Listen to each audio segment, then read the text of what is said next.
Alright, ladies and gentlemen, I hope y'all are ready for the Toronto Raptors this upcoming season. If this team is healthy, you should 100% fear this roster. I mean, they are sneaky deep. The move of signing Otto Porter Jr. was absolutely critical. It's critical, guys. And I know it might not seem, Otto Porter signing, coming off of the bench, might not seem anything crazy. Trust me when I say this. The Thaddeus Young trade at the trade deadline last season for Toronto, it may not mean much to you unless you're watching these games. He had a huge impact. And they're just adding on, they're adding on, and they're adding on. So, welcome back to the channel, man. Today we're obviously talking Toronto Raptors. And the main reason I'm talking Rap Show today is because my boy Serial and I, on our daily live NBA show, we're discussing Toronto, and we both have them as like a top 4 seed.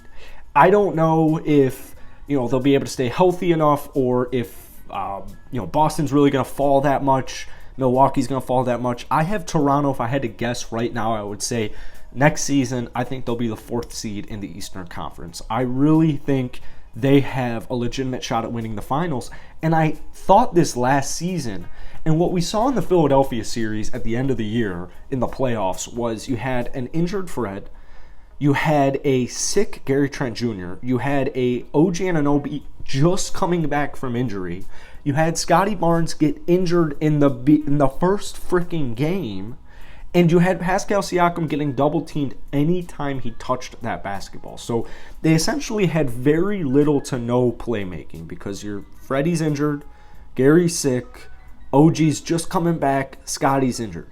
Siakam's getting doubled. It was hard for the Raptors to score. It was hard for Toronto to find open shots and to get good looks because, first off, I'll give a ton of credit to Philadelphia. They are a good, very solid basketball team, especially last season before they made their moves. Tyrese Maxey was cooking.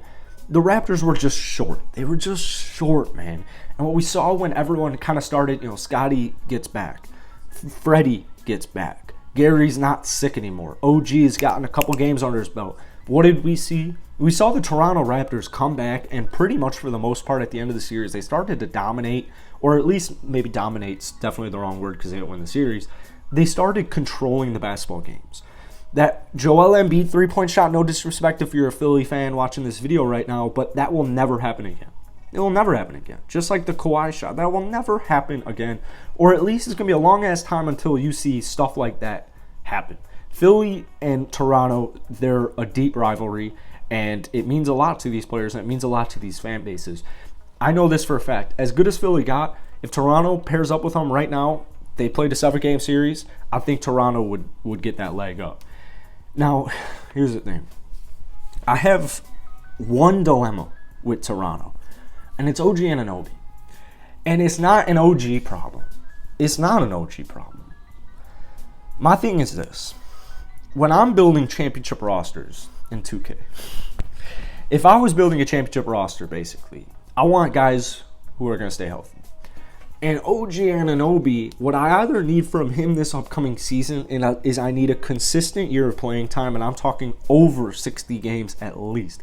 At minimum, I need to see OG Anunoby play 60 basketball games. Because the 40 that he played this last season, it's not going to cut it. In fact, if anything, it's going to hurt Toronto's trade value. Now, I will say this. OG's on a phenomenal contract. For his 3-and-D skill set, 40% three-point shooter, he is on a phenomenal contract. But here's my thing. If Scotty Barnes progresses into the superstar we all envision him becoming, I mean, guys, this is Rookie of the Year. This is 15 points. This is 8 rebounds. This is 4 assists. If Scotty Barnes turns into, or just continues, I should say, just continues to play the way he's playing and is getting better, it puts OG in a tough spot. Because I think that Precious Achiuwa, what I saw from him last season in general, what I saw from him in the second half shooting over 40% from downtown, I saw a legitimate athletic possible star. And so if you get increased production from Scotty Barnes and Precious Achiuwa, if Precious ever gets to the point where you cannot start him, or you can't not start him, OG is probably going to have the issue here. Gary Trent Jr., 18-point-per-game scorer. He's solid on defense. He'll make his threes. When Gary is hot, he is hot. Freddie, Siakam, obviously they're staples to this Raptors team, offense and defense, but more specifically, veteran leadership, mentor, the whole 9 yards. So that's my only issue with Toronto. It's not even necessarily an issue. It's just more so I want OG to take that leap to getting to 20 points per game. I want him to just add 2.5 more points, tighten up that handle, get a little bit more aggressive. If OG gets to 20 points per game, this Toronto squad is that much better. But like I said, solid enough OG, 40% three-point shooter, 17 points, 6 rebounds, 3 assists per game. Good shooting, low turnovers, great defense. He will still have value. But I'm curious to hear what Raptors fans have to say about this starting lineup next year, because I'm on Real GM right here, and here's their projected starting 5. Freddie, Gary, Scotty, Siakam, Boucher. There's no way that lineup comes out. If anything, I think they would flip Kem for Boucher. I think Boucher is more suited for 25 minutes off of the bench because he can shoot, he can spread the floor, he can get you his rebounds, he can get you his blocks. Chris Boucher was a great re-sign, and I just think he's better off suited for the bench. So I would see Kem Birch or Precious Achiuwa being in that starting 5. There's something weird about OG to me coming off of the bench. So my starting 5 next season would be Freddie, Gary, OG, Scotty, and Siakam. And then when you play guys like the Wolves, when you play teams like the Nuggets or the Sixers, you're going to have to change the lineup. You're going to have to change the lineup. And that's when you're going to have to see one of those 5 players come off of the bench. So this is, just to be clear, this is a good problem. Toronto has a phenomenal problem right now. They have so many guys who can contribute to winning basketball. And the good thing is, too, Nick Nurse doesn't deploy your prototypical front 5 or starting 5, bench 5.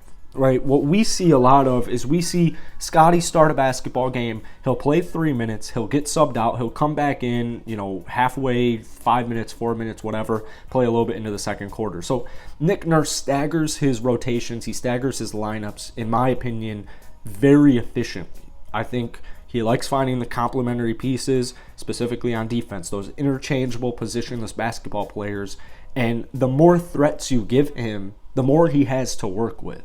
So while it might not be ideal for a guy like Gary, Scotty, or OG to come off of the bench, it's probably going to happen at some point in this upcoming season, and it really won't be that big of a deal in my opinion, because you might still see the same closing lineup of the best 5. Nick Nurse knows exactly what he is doing, and I have no worries that Toronto's going to be able to figure out how to play all these guys all these minutes, because if we look at last season, that was the issue. To me, that was the issue. Before they got Thaddeus, you signed Svi to shoot threes. The guy was horrible. Malachi, Delano, they were doing okay, but you just didn't really have anything off of the bench. You had Boucher, Kem Precious. It just wasn't enough. And then once you saw Thaddeus Young get signed or traded, everything changed. So now you have Otto Porter Jr. there. You also have Juancho Hernan-Gomez. You have DJ Wilson. We'll see who makes the final roster. But Toronto's in a really good position right now is my point. And I think because of all the injuries they sustained, not only last year but the year before that, which gave them the 4th pick to draft Scotty Barnes, they're severely below the radar. Like, very below the radar. Let me know what you guys think down below. What do you think about this Toronto Raptors squad? Hit that like button. Hit that subscribe button for me, guys. I'll catch you later.